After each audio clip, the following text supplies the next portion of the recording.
টাকা পয়সা বেশি যদি করতে পারো কামাই, শ্বশুর শাশুড়ির কাছে ভালো তুমি জামাই।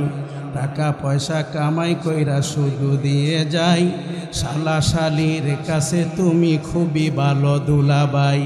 টাকা পয়সা কামাই কইরা সামনে দিবে ঢেলে, পিতা মাতার কাছে তুমি খুবই ভালো ছেলে।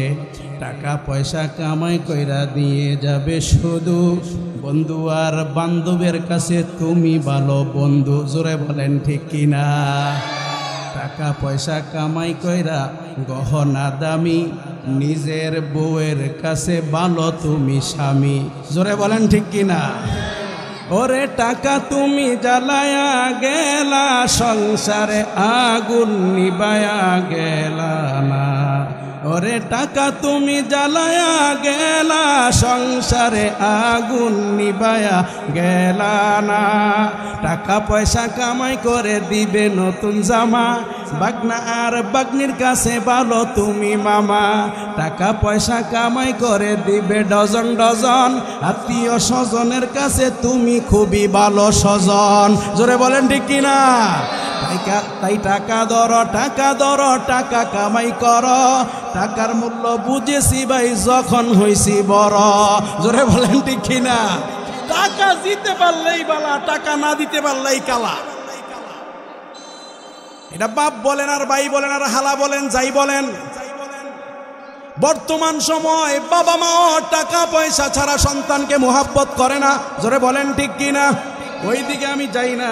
আল্লাহ পাক ডাকদা বলে, বন্ধু তুমি ভালো করে শোনো, ওয়ালা ইয়াসআলু হামিমুন হামিমা। যেই দিন কিয়ামত সংগঠিত হয়ে যাবে, ওই যে বলছিল সাআলা সাইলুম বিআযাবি ওয়াকিয়া, কেন ওই ঘটনা ঘটে না? কেন ওই আযাবটা আসে না? যেই আযাবটা আসার কথা, আল্লাহ ডাকদা বলে আযাব যদি আসে তাহলে কি হবে শোন। আল্লাহ ডাকদা কয়, ওয়ালা ইয়াসআলু হামিমুন হামিমা। এক বন্ধু আরেক বন্ধুকে চিনবে কিন্তু পরিচয় দিবে না। বিপদে পড়লে এমন হয় কি হয় না? আপনারা এমন করছেন কিনা জানি না, কিন্তু আমার জানা মতে বহু উলামায়ে কেরাম এমন করছে। আমার কাছে প্রমাণ আছে। কেমন প্রমাণ? আল্লামা মামুনুল হক সাহেব যখন জেলখানায়, তখন হুজুরদের মোবাইলে মামুনুল হক সাহেবের কোনো বক্তব্য পাওয়া যায় নাই। হুজুরদের মোবাইলে মামুনুল হক সাহেবের নাম্বারটা পাওয়া যায় নাই। কেন? নাম্বার নিয়ে চললে, বয়ান নিয়ে চললে, রাস্তাঘাটে যদি গোপালীর প্রশাসন ধরে জবাব দিতে পারবে না। এজন্য আল্লামা মামুনুল হক সাহেবের বয়ানটাও রাখে নাই। একমাত্র ভয় ছিল এটাই, যদি অ্যারেস্ট হয়ে যায়, যদি কয়েদখানায় চইলা যায়। এ বাংলার কয়েদখানা তো কয়েদখানাই না। আল্লাহ ডাকদা বলে, ওয়ালা ইয়াসআলু হামিমুন হামিমা। এক বন্ধু আরেক বন্ধুকে চিনবে কিন্তু ওই দিন পরিচয় দিবে না। কেন পরিচয় দিবে না? আল্লাহ ডাকদা বলে, ইউবাসসারুনাহুম। আজকে তুমি মনে করতেছ লাঙ্গল বন্ধের হুজুর মনে হয় মিথ্যা কথা বলে। আল্লাহ ডাকদা বলে, না না, লাঙ্গল বন্ধের হুজুর তো মিথ্যা বলে না। তার হাতে তো আমার কালাম, আমার কালামটা তেলাওয়াত করে করে বলতেছে, ইউবাসসারুনাহুম। ওই দিন কাফের দেখবে, ওই দিন ফাসিক দেখবে, ওই দিন ফুজ্জার দেখবে, ওই দিন নাস্তিক দেখবে, ওই দিন যত অপরাধী আছে সমস্ত অপরাধীরা দেখবে। দেখে পরে কি বলবে? ইয়াওয়াদ্দুল মুজরিমু লাউ ইফতাদি মিন আযাবি ইয়াউমিইযিম বিবানি। হে যুবক বাবা, বৃদ্ধ বাবা, সূরা মাআরিজ নামক আয়াতটা 11 নম্বর আয়াতটা, এই আয়াতটা তেলাওয়াত করবা, বাসায় গিয়া তাফসীর দেখবা, বাসায় গিয়া অর্থ দেখবা। আমার আল্লাহ কি কয়? ইয়াওয়াদ্দুল মুজরিমু, ওই দিন বেনামাজি, ইয়াওয়াদ্দুল মুজরিমু, ওই দিন পাপিষ্টরা, ওই দিন বেরোজদাররা, ওই দিন যারা রোজা রাখতো না, যারা পর্দা করতো না, যারা আল্লাহ মানত না, যারা নবী মানত না, নবীর পক্ষে স্লোগান দিত না, মাদ্রাসার পক্ষে স্লোগান দিত না, মসজিদে যাইতো না, মসজিদকে বুইলা গেছে, মাদ্রাসাকে বুইলা গেছে, উলামায়ে কেরামকে দেখতে পারতো না। এরা ওই দিন বলবে ইয়াওয়াদ্দুল মুজরিমু লাউ ইয়াফতাদি মিন আযাবি ইয়াউমি ইযিম বিবানি।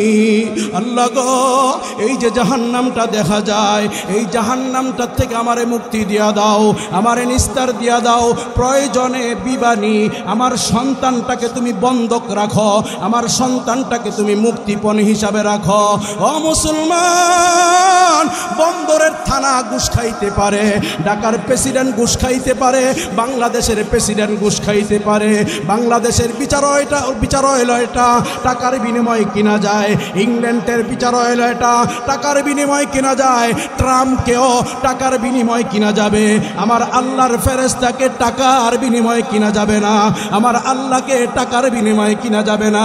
ওই দিন তারা বলবে ইয়াওয়াদ্দুল মুজরিমু লাউ ইয়াফতাদি মিন আযাবি ইয়াউমি ইযিম বিবানি। ওগো আল্লাহ, আমার সন্তানটাকে আমি মুক্তিপণ দিলাম, এই সন্তানটাকে রাইখা জাহান্নাম থেকে আমারে মুক্তি দিয়া দাও। এরপরে কি বলবে? ওয়া সাহিবাতিহি ওয়া আখি। আল্লাহ, আমার স্ত্রীটাকে তুমি বন্ধক রাখো, আমার স্ত্রীকে তুমি মুক্তিপণ হিসাবে রাখো। এরপরেও আল্লাহ, এই জাহান্নাম থেকে আমারে মুক্তি দিয়া দাও। ওয়া আখি, তোমার যত ভাই আছে, আপন ভাই, খালাতো ভাই, মামাতো ভাই, ফুফাতো ভাই, চাচাতো ভাই, জ্যাঠাতো ভাই, যত ভাই আছে সমস্ত ভাইকে ওই দিন তুমি মুক্তিপণ দিবা। এরপরে কি বলবা? ওয়া ফাসিলাতিহিল্লাতী তুবি। আল্লাহ গো, যেই পরিবারের জন্য আমি চুরি করছিলাম, যেই পরিবারের জন্য আল্লাহ আমি খাদ্যের ভিতরে বেজাল দিয়েছিলাম, যেই পরিবারের জন্য মানুষের টাকা আমি আত্মসাৎ করছিলাম, যেই পরিবারের জন্য আল্লাহ আমি মিথ্যা তুহমত দিয়েছিলাম, মিথ্যা সাক্ষী দিয়েছিলাম, ওয়া ফাসিলাতিহিল্লাতী তুবি। আল্লাহ, তাদেরকে আজকে রাইখা দাও, আমারে জাহান্নাম থেকে মুক্তি দিয়া দাও। ওয়া মা ফিল আরদি জামিআন সুম্মা ইউনজি। তারপরে এই পাপিষ্ঠরা বলবে আল্লাহ, তামাম জাহানের, তামাম জগতের যা কিছু আছে সব কিছুর বিনিময় হলেও আজকে আমারে মুক্তি দিয়া দাও। সুম্মা ইউনজি। আল্লাহ, আমারে মুক্তি দাও। আমার আল্লাহ ডাক কয় কাল্লা ইন্নাহা লাযা। কখনো নয় বান্দা, আজকে তোমাকে মুক্তি দেওয়া যাবে না, আজকে তোমাকে ছাড়া যাবে না। কাল্লা ইন্নাহা লাযা, আজকে তোমাকে ছাড়বো না। নাজ্জাআতাল লিশাওয়া। আল্লাহ ডাকদা বলে জ্বলন্ত অগ্নিতে তোমাকে পড়তেই হবে। হে লাঙ্গল বন্দর মুসলমান, মুসাফিরের মুসলমান, আল্লাহর জাহান্নামের আযাবটা তুমি সহ্য করতে পারবা না, একটা পলক সহ্য করতে পারবা না। এই ক্ষমতা কোনো যুবকের নাই, এই ক্ষমতা কোনো বাচ্চার নাই, এই ক্ষমতা কোনো পালোয়ানের নাই। আমার আল্লাহ এই বড় আযাব রাইখা দিছে। এজন্য রে যুবক বাবা, বৃদ্ধ বাবা, পর্দার আড়ালে আমার মা, নিজেকে আল্লাহর জন্য তৈরি করতে হবে। আমাকে আল্লাহ কিন্তু জাহান্নামে যাওয়ার জন্য বানায় নাই, আমি আর আপনি কিন্তু জাহান্নামে যাওয়ার জন্য সৃষ্টি হয় নাই। আমার বাবা ছিল জান্নাতে, আমরা যাইব জান্নাতে। জোরে বলেন ঠিক কিনা? জান্নাতে যাওয়ার জন্য কারা কারা তৈরি আছেন ইনশাআল্লাহ? আল্লাহ সবাই রে কবুল করুক, সকলে বলেন আমিন। আমার আল্লাহর একটা ডাক দেন আল্লাহ, আরেকটু মায়ার সুরে ডাক দেন আল্লাহ, আরেকটু মায়ার সুরে ডাক দেন আল্লাহ। আমার আল্লাহর আসমানটা বেদ কইরা আরশে মুআল্লায় ঢুকায় দেন আল্লাহ। আমার আল্লাহর সাথে একটু কথা বলেন আল্লাহ। তুমি তাকায়া দেখো লাঙ্গল বন্ধ, আয় আল্লাহ ফয়জুল কোরআন ক্যাডেট মাদ্রাসার মাহফিলে আমার যুবক ভাইয়েরা, আমার বাবারা, পর্দার আড়ালে আমার মায়েরা এসেছে রে আল্লাহ। তারা জাহান্নামে যাইতে চায় না। আল্লাহ তুমি বলেছো যেই বান্দা জাহান্নামে যাইতে চায় না তাকে তুমি জাহান্নাম দিবা না। আয় আল্লাহ, আমরা জাহান্নামের আযাব সহ্য করতে পারবো না। আয় আল্লাহ, আমরা জাহান্নামে যাইতেও চাই না। আল্লাহ, আমাদের সকলকে আমাদের নবীর সাথে জান্নাত দিয়া দাও। সকলে বলেন আমিন। জান্নাত যাইবেন তো ইনশাআল্লাহ। কেমন করে ঘুমাও তুমি, কেমন করে ঘুমাও তুমি, ফজর করে খাজা। এমন তো হতে পারে জোহরে জানাজা তোমার, এমন তো হতে পারে জোহরে জানাজা। কেমন করে ঘুমাও তুমি, কেমন করে ঘুমাও তুমি, ফজর করে কাজা। এমন তো হতে পারে জোহরে জানাজা তোমার, এমন তো হতে পারে জোহরে জানাজা। মুসলিম হয় না জন্ম নিলেই মুসলমানের ঘরে। জোরে বলেন ঠিক কিনা? মুসলিম হয় না জন্ম নিলেই মুসলমানের ঘরে। কাফের মুমিন তফাৎ হয় সালাতের পরে, কাফের মুমিন তফাৎ হয় সালাতের পরে। এ জীবনে নামাজ যেন, এ জীবনে সালাত যেন না হয় তোমার কাজা। এমন তো হতে পারে জোহরে জানাজা তোমার, এমন তো হতে পারে জোহরে জানাজা। বেনামাজির লাশ কবরে রাখবে রে যখন, মাটির চাপে পাঁজরের হার ভাঙবে রে তখন। বেনামাজির লাশ কবরে রাখবে রে যখন, মাটির চাপে পাঁজরের হার ভাঙবে রে তখন। বিষাক্ত ওই সাপের ছোবল, বিষাক্ত ওই সাপের ছোবল বেনামাজির সাজা। এমন তো হতে পারে জোহরে জানাজা তোমার, এমন তো হতে পারে জোহরে জানাজা। কেমন করে ঘুমাও তুমি, কেমন করে ঘুমাও তুমি, ফজর করে কাজা। এমন তো হতে পারে জোহরে জানাজা। জোরে বলেন ঠিক কিনা? এটার বাস্তবতা আপনারা দেখছেননি, আমি দেখছি। একেবারে প্রমাণ দেয় তার মুখ। যুগিপাড়ার কেডা কেডা আছে না? যুগিপাড়ার মাশাআল্লাহ কয়েকজন আছে। আপনাদের এলাকার ভিতরে সাদেক ভাই নামক একটা লোক ছিল না? হ্যাঁ, সাদেক, সাদেক না নাম? এই সাদেক ভাইয়ে মুসল্লিরা সাক্ষী দেয় ফজরের নামাজ পড়ছে। কোন নামাজ পড়ছে? ফজরের নামাজ পড়ছে। জোহরের নামাজের সময় তার জানাজা হয়েছে, নাকি আসরের সময়? জোহরের সময় তার জানাজা হয়েছে। তাহলে এই গানটার সাথে কথাটার মিল হয়েছে না? আপনি তো মনে করবেন যে হুজুরে গজলটা গাইলো, এটা মনে হয় এমনি গাইছে। প্রমাণটা দিলাম নি আপনার ঘরে। যুগিপাড়ার সাদেক ভাই আমার চোখে এখনো বাসে। আপনারা ভুলে গেছেন। ওলামায়ে কেরামের সাথে সম্পর্ক রাখলে কি হয়, এতটুকু হয়। আপনারা ভুলে গেছেন, কিন্তু তার মিষ্টি হাসিটা আমাকে যে অবস্থায় যেখানেই দেখতো সে সালাম দিয়া বলতো হুজুর কেমন আছেন, মিষ্টি হাসি দিয়া। আমার পুরা স্পষ্ট মনে আছে, মৃত্যুর আগের দিন মাগরিবের সময় মসজিদের ভিতরে আইসা পুরা গরমে উনি অস্থির হয়ে গেছে। পাঞ্জাবিরা মসজিদের প্রথম গেটটা ঢুকতে যে ফ্যানটা, এই ফ্যানটার নিচে পাঞ্জাবিটা খুললে উনি ওযু করতে গেছে।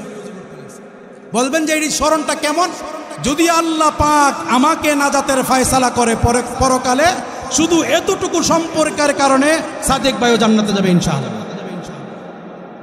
কিন্তু সুদখোরের লগে সম্পর্ক করলে কথা কন, কথা কয় না দি? সুদখোরের লগে সম্পর্ক করলে মাল পাওয়া যায়। সিঙ্গারা পুরি খাইতে পারবেন। এই সিঙ্গারা পুরি তো যেই সময় খাবেন 5 মিনিট পরেই শেষ। আল্লাহ মাফ করুক, সকলে বলেন আমিন। আসেন আমি ওই ইতিহাসটা যাই। বলতেছিলাম আল্লাহকে ভয়, আল্লাহর ভয়। ওইখানে আলোচনা ছিল আল্লাহর ভয়। কার ভয়? খারাপ লাগে আপনাকে? কথা কন না কেন আপনারা? এই আল্লাহর ভয় নিয়ে কথা বলতে গিয়ে আল্লাহর ভয়টা কেমন থাকলে গুনাহ থেকে মানুষ বাঁচতে পারবে, এই কথাগুলোই ছিল। বুলবুল কো দিয়া নালা পরওয়ানা কো জলনা, बुलबुल को दिया नाला परवाना को जलना गम हमको दिया सबसे जो मुश्किल नजर आया हर गुना जंगस्ते बरमर आते दिल दिल शवद जी जंगे आँखों रो खजल चश्मे बंद गोशे बंद लब्बे बंद गर नबीनी नूरे हक बरमा बखंद ए मुसलमान আল্লাহর ভয় কেমন হওয়া চাই আল্লাহর ভয় থাকলে বান্দা গুনাহ করতে পারে না একটা যুবক মাদ্রাসায় পড়ে ফয়জুল কোরআন ক্যাডেট মাদ্রাসা ধরেন এমন একটা মাদ্রাসা জহরপুর মাদ্রাসা ধরেন পিসকামতাল মাদ্রাসা ধরেন লক্ষণ খোলা মাদ্রাসা ধরেন যত মাদ্রাসা প্রত্যেকটা মাদ্রাসার ভিতরে একজন না একজন নেককার ছাত্র থাকে জোরে বলেন ঠিক কিনা এমন একটা নেককার যুবক দেখতে বড় হৃষ্টপুষ্ট না দুষ্ণুদুস তার গাল চেহারাটা অনেক সুন্দর এমন একটা যুবক মাদ্রাসার স্টুডেন্ট ও মুসলমান মাদ্রাসায় থাকলে পড়ার ভিতরে বিঘ্ন ঘটে পড়ার ভিতরে বন্ধু বান্ধব বাধা দেয় এই জন্য কৌশল করিয়া যুবকটা জংলার ভিতরে একটা কুড়েঘর বানাইছে ওই কুড়েঘরের ভিতরে যুবক থাকে রাতের বেলা দিনের বেলা মাদ্রাসায় আইসা লেখাপড়া করে রাতের বেলা চলে যায় এইভাবেই চলতেছিল তার জীবন ওই রাজ্যের রাজার একমাত্র একটা কন্যা সুরুষী রূপসী সুন্দরী কন্যা ছিল এই কন্যাটা একদিন বান্ধবীদেরকে নিয়ে ডাকদা বলে চল জংলার ভিতরে হরিণ শিকার করার জন্য যাইব জংলার ভিতরে হরিণ শিকার করার জন্য রওনা দিয়েছে যুবক বাবা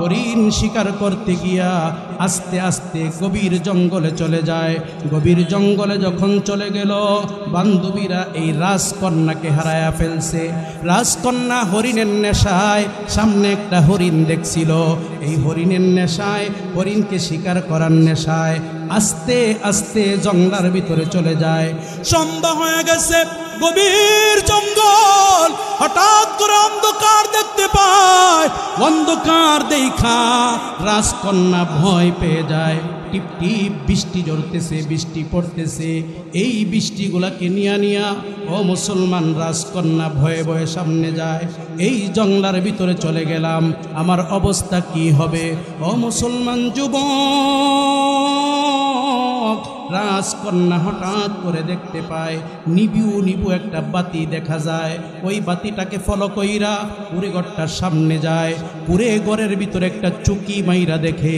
একটা হৃষ্টপুষ্ট যুবক দেখা যায় বড় সুন্দর চমৎকার কিন্তু কি যেন গভীর মনোযোগ দিয়া পড়তেছে বাহিরে কি হচ্ছে কোনো খবর নাই আস্তে করে আওয়াজ দেয় আওয়াজটা টের পায় না একবার দুইবার একটু আওয়াজটা বাড়াইয়া যেই মাত্র নারী কণ্ঠ শুনতে পেয়েছে মুসলমান বন্ধুরে আমার যুবক হঠাৎ করে লক্ষ্য করে দেখে বাহিরে একটা পরীর ন্যায় সুন্দরী মেয়ে দেখে যায় যুবকটা সঙ্গে সঙ্গে উচ্চারণ করে ইন্না লিল্লাহি ওয়া ইন্না ইলাইহি পারো রাতের বেলা তো তুমি এই জংলা পাড়ি দিতে পারবা না সকাল হইলে আমি তোমাকে গন্তব্যস্থানে পৌঁছায়া দিব একটা যুবকের সামনে একটা সুরসী সুন্দরী রূপসী কন্যা রাতের অন্ধকার জংলা এই জংলার ভিতরে নিরাপদ পাইতে পারে না ও মুসলমান যুবতী মনে মনে চিন্তা করে হায় আমার সতীত্ব মনে হয় আজকেই নষ্ট হয়ে যাবে যুবতীর মনের চিন্তা সতীত্ব নষ্ট হওয়ার যুবকের মনের চিন্তা ঈমান নষ্ট হওয়ার যুবক ডাকদা বলে আল্লাহ ঈমান পরীক্ষা করতে চাও করো কিন্তু আমি যেন ঈমানি হালাতে মরতে পারি ঈমানি হালাতে থাকতে পারি এই দোয়া আল্লাহর কাছে করে ও মুসলমান এবার যুবকটা বাহিরে মেয়েটা কাপড় পাল্টাইয়া ডাকদা বলে তুমি বাহিরে সারা রাত কেমন করে কাটাইবা বৃষ্টি পড়তেছে আসো ভিতরে আসো যুবক ভিতরে যায় ভিতরে গিয়া ডাকদা বলে এই যে উপরের জায়গাটায় তুমি ঘুমাও আমি এই জায়গাটায় বইসা বইসা আল্লাহর কালাম তেলাওয়াত করি নবীর হাদিস পড়ি যুবতীর মনের ভিতরে ভয় যদি রাতের গভীরে এই ছেলেটা আমার উপরে আক্রমণ করে আমি আমার সতীত্ব টিকায় রাখতে পারব করব না। যুবতী ভয়ে ঘুমায় না। মুসলমান বাবা, এবার যুবকের গাড়ির ভিতরে শয়তান আসছে।